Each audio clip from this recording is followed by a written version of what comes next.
اسلامی سپاہیوں کے آگے ڈٹ گئے، مگر خالد بن ولید رضی اللہ تعالیٰ عنہ کا دستہ ان پر آہستہ آہستہ غالب آتا جا رہا تھا۔ غروب آفتاب تک مسلمان اس جنگ کو تقریباً جیت چکے تھے۔ مسلمان سپاہی اب بھاگے بڑے تو حیرت انگیز بات یہ ہوئی کہ اب ان کے سامنے کوئی رومی سپاہی نہیں آ رہا تھا۔ انہوں نے اسے دشمن کی چال سمجھا اور پھونک پھونک کر قدم بڑھانے لگے۔ جب وہ مرکزی گرجے کے پاس پہنچے تو وہاں سے اس کہانی کے ایک نئے موڑ کا آغاز ہوا۔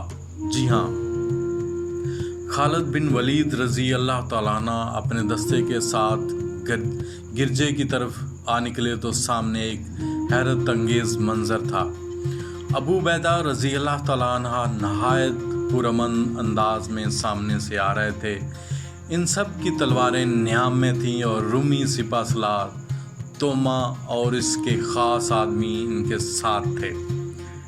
اے پروردگار، میں کیا دیکھ رہا ہوں؟ خالد بن ولید رضی اللہ تعالیٰ عنہ کے خیالات اس وقت یقیناً یہی ہوں گے۔ دونوں نامور سپہ سالار خاصی دیر تک ایک دوسرے کو حیرت سے دیکھتے رہے۔ آخر ابو عبیدہ رضی اللہ تعالیٰ عنہ نے سکوت توڑا اور بولے، خالد بن ولید، کیا تم اللہ کا شکر ادا نہیں کرو گے کہ اس کی ذات نے یہ شہر ہمیں بغیر لڑے عنایت کر دیا ہے؟ خالد رضی اللہ تعالیٰ عنہ نے کہا، کس صلح کی بات کرتے ہیں ابو عبیدہ؟ کیا آپ دیکھ نہیں رہے کہ میں نے لڑ کر یہ شہر حاصل کیا ہے؟ اللہ کی قسم، میں خود شہر میں داخل ہوا ہوں۔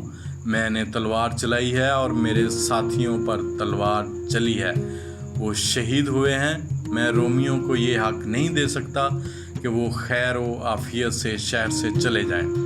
ان کا خزانہ اور مال ہمارا مال غنیمت ہے۔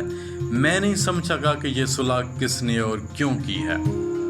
ابو عبیدہ رضی اللہ تعالیٰ عنہ کہنے لگے، خالد بن ولید، میں اور میرے دستے پرامن طریقے سے قلعے میں داخل ہوئے ہیں۔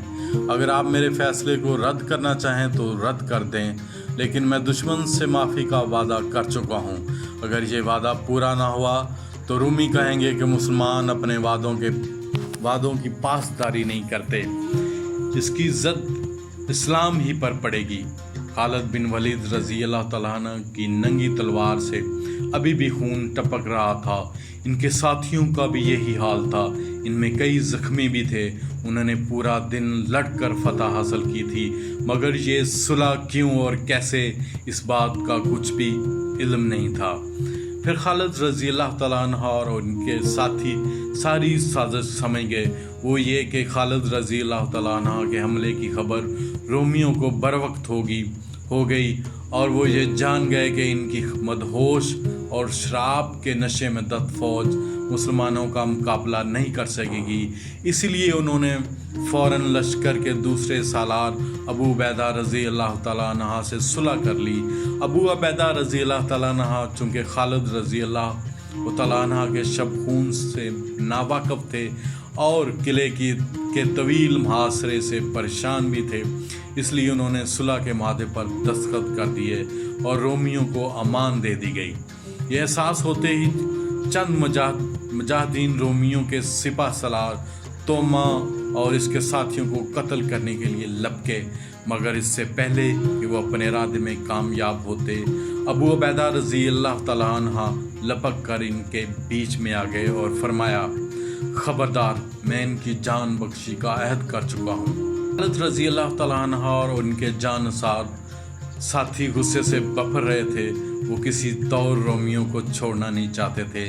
انہوں نے اس قلعے کو نہایت خطرناک مراحل سے گزر کر حاصل کیا تھا اور اب وہ اپنی کامیابی کو یوں سازش کی نظر ہوتا دیکھ کر صبر نہیں کر پا رہے تھے۔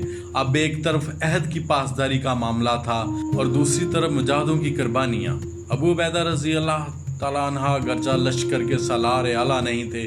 ان کے عہد کی پابندی خالد بن ولید کے لیے ضروری نہیں تھی، مگر وہ مسلمان تو تھے اور وہ بھی نہایت ممتاز۔